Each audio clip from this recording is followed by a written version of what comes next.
You mentioned my name is Bill Collins. I'm a wildlife biologist with the Department of Army at the Base Realignment and Closure Office. Tonight I'm going to give you an overview of the Army's cleanup program. It deals with contaminated groundwater cleanup, soil cleanup, and also the cleanup of unexploded ordnance. And then I'll do an emphasis on the prescribed burns later in the program. If any of these topics are of interest to you, my presentation is just a general overview. We have much more information that's available on our website at fortordcleanup.com. So just a little background. Fort Ord is a large installation, approximately 28,000 acres.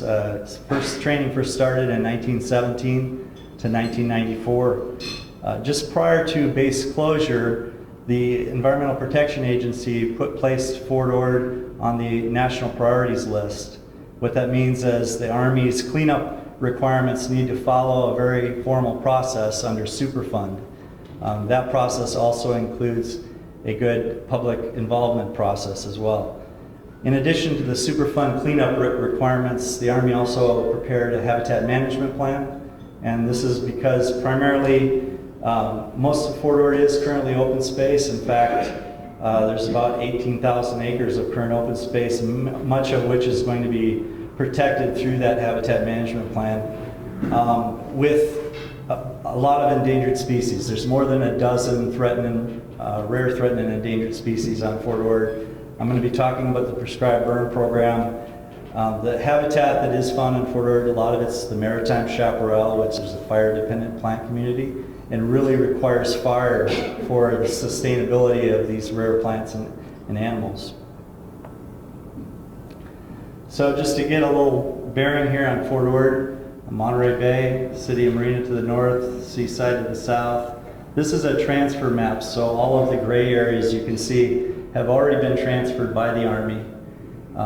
Areas that we're currently working in are the dark brown sandy area. This is a sandy color area. This is the impact area I'll be talking about more. And also the blue outlined area, which is the Environmental Services Cooperative Agreement.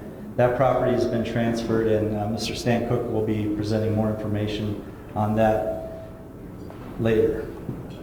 So going into the groundwater cleanup. Groundwater is, the upper aquifers of Fort Ord have the contaminated groundwater. It's the solvents that were used in the past by the Army, trichloroethene and carbon tetrachloride, that actually worked their way down through the sand into those upper aquifers of groundwater. Groundwater investigations started in the 1980s, and actually this is one of the reasons that the Army was placed on the national priorities list, in addition to the presence of a landfill, which is located right here. So the important thing to take away from this map, even though it looks really bad, you can look at the dotted lines and the shaded areas. And those are areas where that's the maximum extent that the contamination has reached. The outlined areas show the current extent of the contamination. And this is because the cleanup has been going on for 20 years. There's two types of cleanup that are dealing with the groundwater. It's a pump and treat system, and then there's the enhanced in situ bioremediation. The pump and treat system is where the water is actually extracted out of the ground and run through a treatment system that includes the use of carbon, similar to what you have in your kitchen sink. And it removes all the contaminants. That water is then re-injected back into the aquifer, and that process continues and continues. So far they've pumped more than 7 billion gallons of water and treated it and re-injected that clean water back into the aquifer. The other treatment method, as I mentioned, is the enhanced in situ bioremediation. This is a really unusual technology. It's basically injecting sodium lactate into the groundwater column that feeds the natural microbes that are in the groundwater column. And it actually feeds, once the populations get large enough, they start feeding on the contamination, which is in this case carbon tetrachloride. Groundwater supply wells that serve Marina Coast Water District, where all the drinking water comes from, is located at the east of this contamination area. They're much deeper also, and right now the drinking water is sampled quarterly by Marina Coast Water District, and it meets all federal and state drinking water standards. This is a nice aerial picture of one of the treatment systems. This is located over by 12th Street or Imgen Parkway. These large blue vessels here, these are, each one contains 20,000 pounds of carbon. And these carbon units are what remove the contamination. And then the clean water, as I mentioned, is put back into the ground. Okay, so that was the groundwater cleanup. Now I'll move on to the soil cleanup.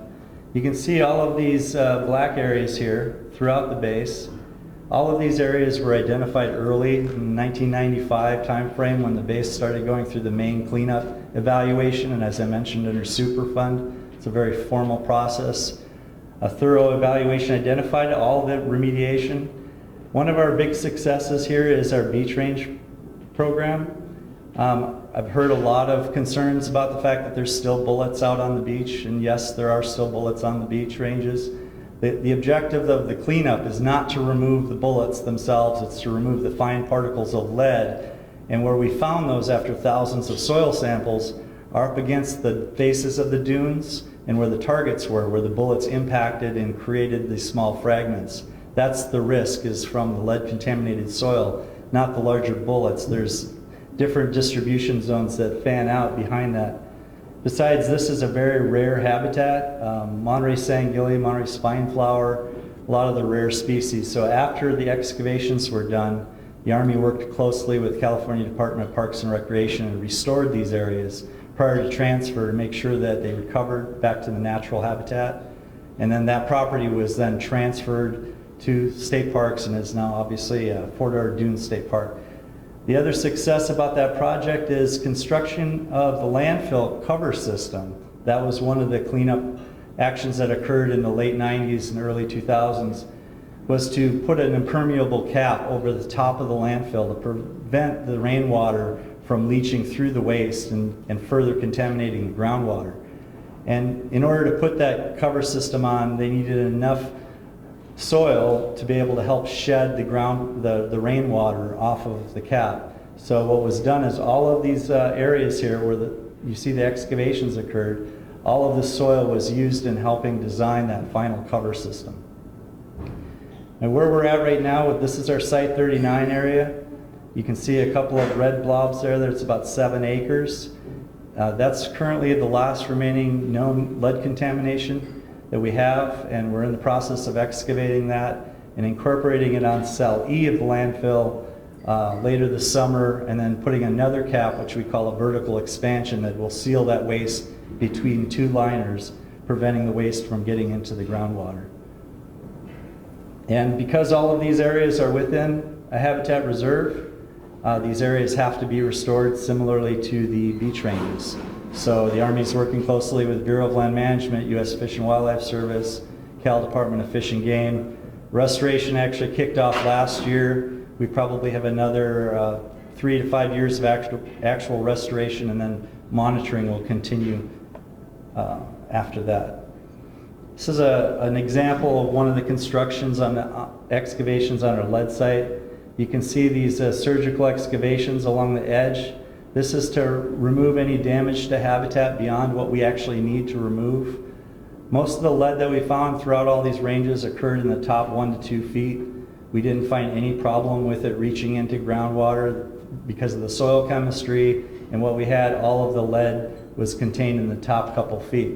The problem is when you remove that, you're also removing all of the seed bank and the native seeds. So it's quite a challenge for restoration. If you drive down General Gym, you see all of these unique features off of General Gym. That's not a development project. It's actually a lead remediation project like this, where we're trying to minimize our damage to the rare habitat, at the same time remove the concentrations that pose a risk. And then we'll get a lot of natural recruitment from the native species because they're narrow, and then we'll also be restoring and monitoring those. This is a picture of a landfill. This was taken back in 2000, 2001. You see the liner system. It's a impermeable high-density plastic liner, 60 millimeter. It's welded together, and after it's welded together, then this clean soil is put on top, and then it's hydroseeded with a native seed mix that will mimic an early successional stage for maritime chaparral. So this is what we're going to be doing also this fall as part of the vertical expansion on cell E. So the munitions cleanup, these are some really old articles, but I just wanted to point out that we have had injuries and fatalities on Fort Ord as a result of unexploded ordnance. These are very old, back into the 40s and 50s. I believe the last incident occurred in the late 70s. We did have a close call in the 90s. This is the reason that the Army is doing the unexploded ordnance cleanup. It's very dangerous out there. We've been working since 1993. And actually have removed over 68,000 munitions and explosives of concern items since we started the project. Well, why do we burn? Here you go. This is one of our UXO safety specialists. He's 6 feet tall. You see that chaparral goes to about 10 feet.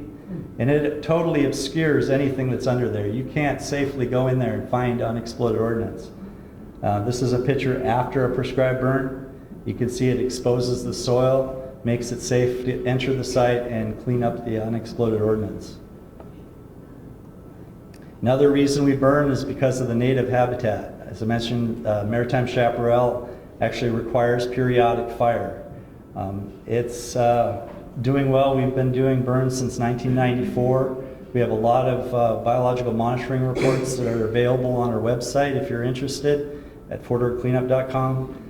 It's just our annual biological monitoring, but what we've seen is when we cut areas, it changes the diversity. The habitat that comes back, it favors the stump sprouters and other species, and so you have this change in plant community. Whereas if you burn it, they all come back. And it's just an amazing scene to go out after 1-2 years and see the wildflowers that come back after the burns.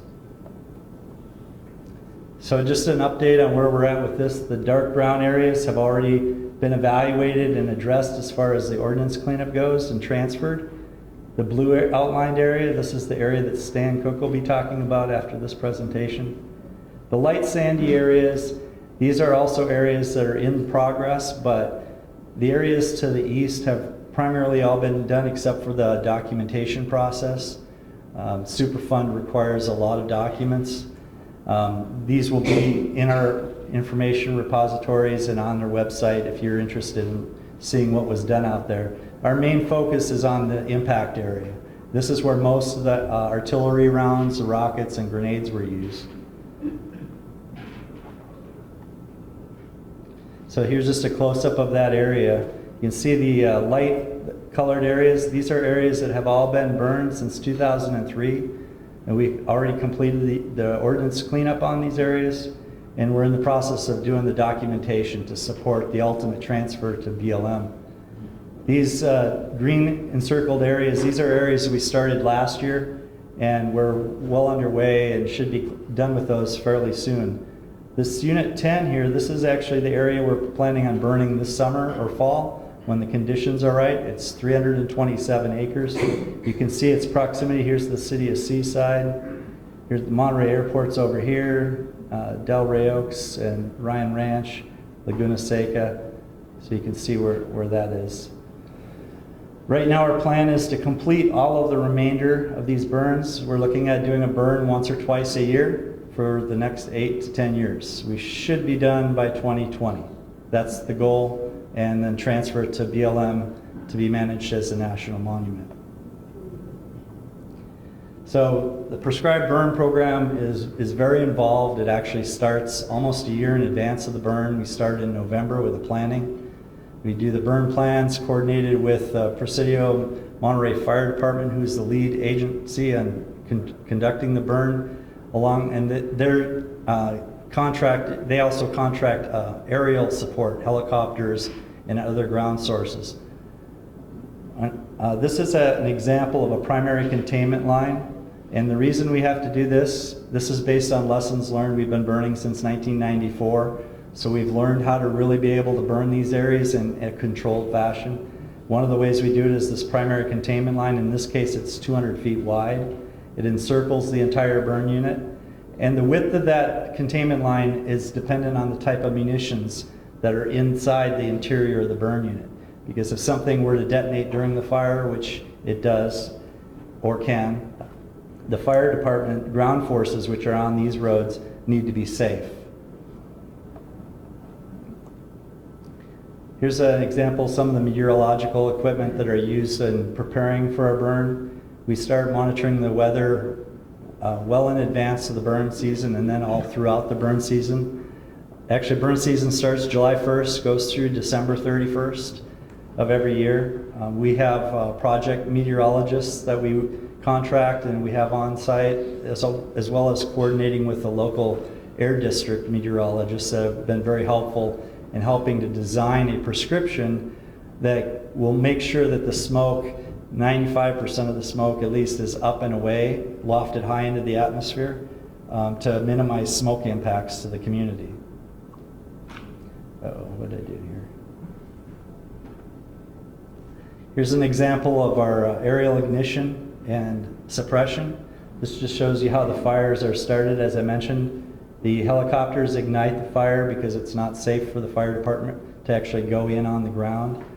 So they run these drip lines along in strips, which work with the light and variable winds to pull the smoke up high into the atmosphere. I'll show you a couple pictures on that. Here's a suppression drop on a hot spot.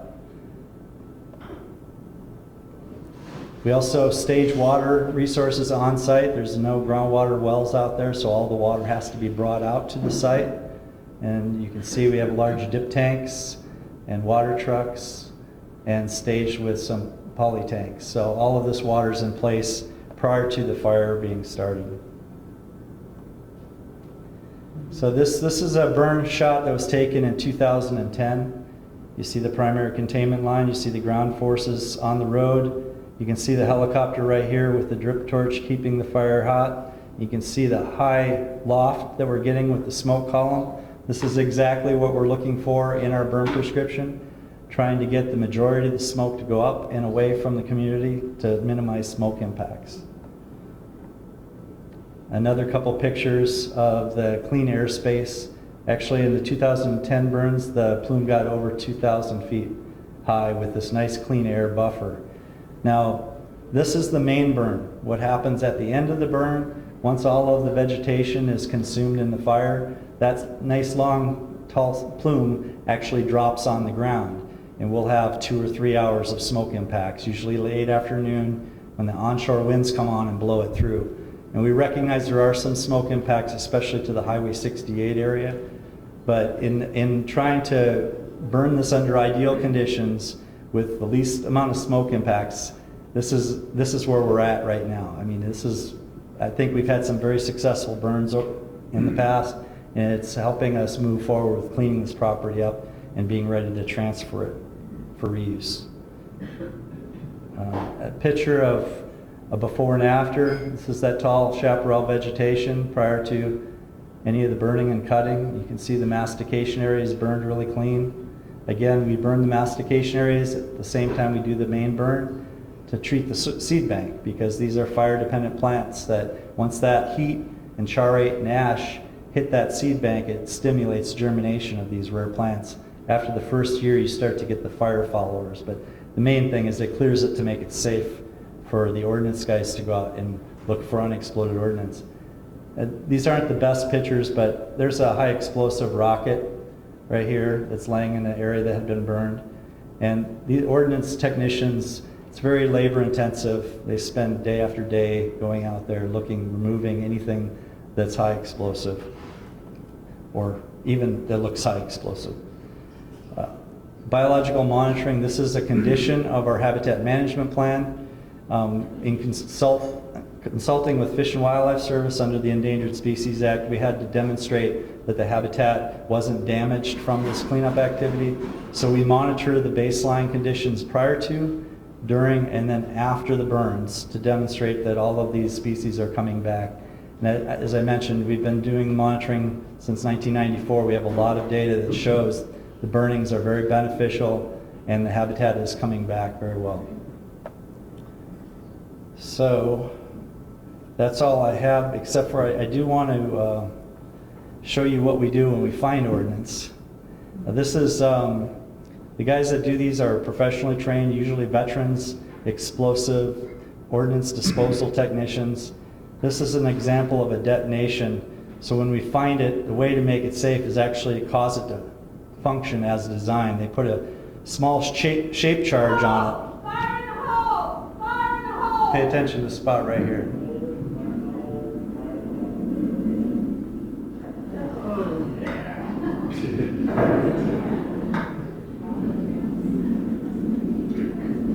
So that item is not going to hurt anybody anymore. All right, that's all I have. So I guess we're going to wait for questions afterwards, or? Yeah, we're going to do questions after. Okay, thank you.